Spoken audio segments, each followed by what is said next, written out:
गोरखपुर नाम का एक गांव हुआ करता था। उस गांव में ज्यादा लोग नहीं रहते थे। उस गांव में एक गर्भवती विधवा औरत रहती थी। उस औरत का नाम कमला था। कमला अपने घर में अकेली रहती थी। उसके पति की सारी जायदाद उसके नाम हो गई थी, पर सभी गांव वाले उस औरत को मनहूस औरत समझा करते थे और सभी उससे नफरत किया करते थे। एक बार कमला राशन की दुकान पर खाने का सामान खरीदने जाती है। भैया जी, जरा 1 किलो दाल चावल देना। अरे हाय हाय हाय हाय हाय, अरे मनहूस औरत, मेरी दुकान में अपशुगन करवाने आ गई क्या? है? चल जा यहाँ से, मैं कुछ नहीं देने वाला तुझे। भाग भाग यहाँ से, चल जा निकल। भैया जी ऐसा मत कहिए, मैं गर्भवती हूँ, मुझे खाने की बहुत जरूरत है, मुझे खाना दे दीजिए। दुकानदार कमला को वहाँ से धक्के मारकर भगा देता है। तभी कमला रोते रोते उस गांव के किन्नरों के इलाके में आ जाती है। गांव वाले किन्नरों को उसी इलाके में रखा करते थे, क्योंकि वो लोग किन्नरों को पसंद नहीं करते थे और उनके इलाके में रहने से मना करते थे। तो किन्नरों ने उसी गांव में अपना एक इलाका बना लिया था। जब किन्नर लोग देखते हैं कि एक गर्भवती महिला रोते रोते उनके इलाके में आ गई है, तो सारे किन्नर कमला के पास जाकर उसका हाल पूछने लगते हैं। क्या हुआ बहन, तुम्हारी गर्भवती अवस्था में इतनी बुरी हालत कैसे है? तुम रो क्यों रही हो? तुम डरो मत, हम तुम्हें कोई नुकसान नहीं पहुंचाएंगे। तुम शांत होकर सब बताओ कि हुआ क्या है। मैं कमला हूँ, मैं गांव के दूसरे इलाके से आई हूँ। 2 महीने पहले ही मेरे पति की मौत हुई है। मुझे गांव के लोग मनहूस मानते हैं, क्योंकि मैं विधवा हूँ और गर्भवती भी। वहाँ के लोग मुझे खाने के लिए कुछ बेचने के लिए भी तैयार नहीं, जिससे मेरा गुजारा नहीं हो रहा था। कोई बात नहीं कमला, हम तुम्हारा ख्याल रखेंगे। किन्नर लोग कमला को एक खाली घर में रहने के लिए जगह दे देते हैं और उसकी देखभाल भी करते हैं। कुछ ही महीने बाद कमला अपने बच्चे को जन्म देती है, पर अफसोस कमला बच्चे को जन्म देते ही अपनी जान गंवा देती है।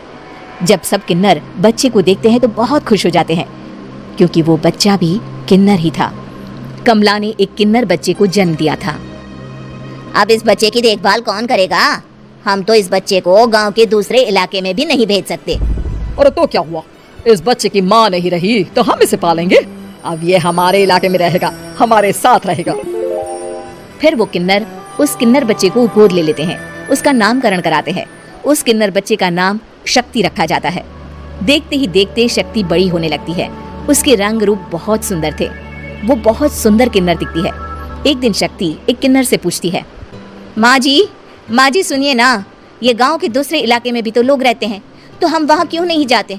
हम उनसे अलग क्यों रहते हैं? शक्ति, क्योंकि वो लोग हमारे जैसे नहीं, वो लोग हमें पसंद नहीं करते, इसीलिए हम उनसे अलग रहते हैं।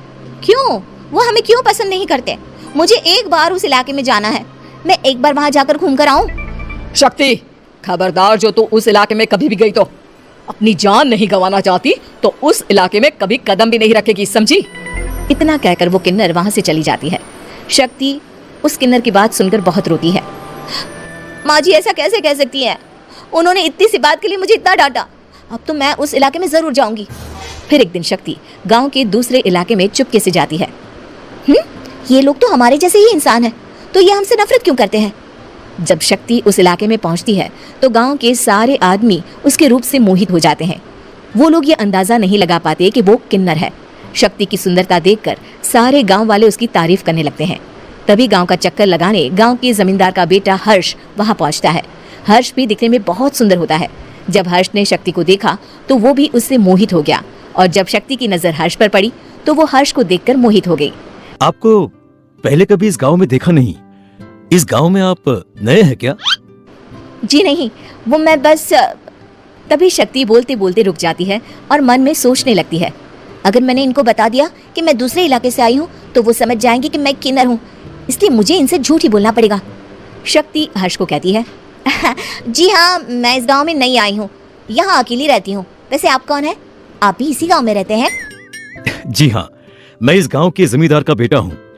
आपको किसी भी चीज की जरूरत पड़े तो आप मुझे बता देना, मुझे अच्छा लगेगा। ऐसे ही शक्ति और हर्ष एक दूसरे से रोज मिलने लगते। वो दोनों अपने प्यार का इजहार करने एक दूसरे से मिलने जाते हैं। तभी शक्ति का पीछा करते करते एक किन्नर वहां आ जाती है।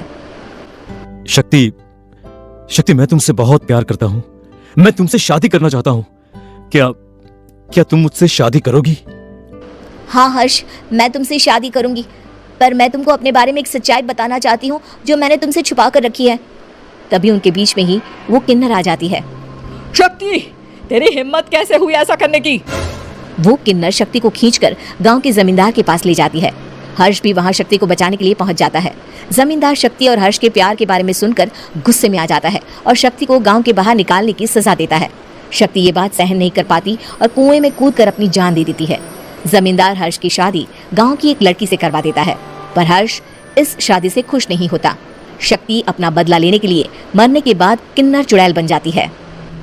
अब मैं इन गाँव वालों को नहीं छोड़ूंगी, अब इनसे मैं अपने प्यार का बदला लूंगी।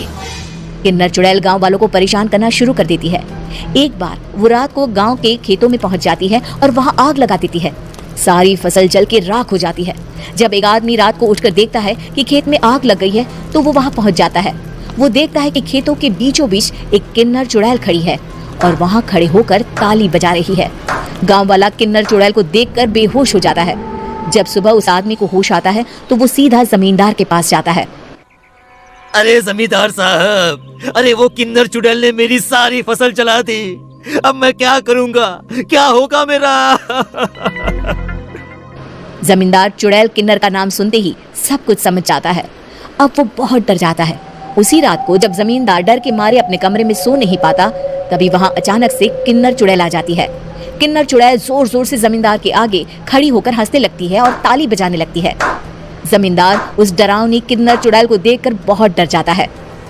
तूने मेरे साथ बहुत बुरा किया, अब मैं तुझे जान से मार दूंगी। नहीं नहीं नहीं नहीं, नहीं। मुझे माफ कर दो, मुझे मत मारो। मैं कभी ऐसा दोबारा नहीं करूंगा। अब तुम जो बोलोगी वही मैं करूंगा। ठीक है, मैं चाहती हूँ कि किन्नर इलाका गांव के इलाके से जुड़े और गांव का कोई भी आदमी किन्नर समाज से द्वेष न करे, उससे नफरत ना करे, नहीं तो मैं सारे गांव को मार दूंगी। और तुम गांव में एक नया कानून बनाओ कि अगर किसी ने भी किन्नर समाज को हानि पहुंचाने की कोशिश भी करी या इनसे भेदभाव करने की भी कोशिश करी तो उनको कड़ी से कड़ी सजा मिलेगी। हाँ, मैं ऐसा ही करूंगा। तुम जो बोलोगी वो मैं करूंगा, पर मुझे जाने दो प्लीज। तब वो किन्नर चुड़ैल वहां से चली जाती है। गांव का जमींदार किन्नर चुड़ैल का कहा मानते हुए दोनों इलाकों को एक कर देता है और नया कानून भी लागू कर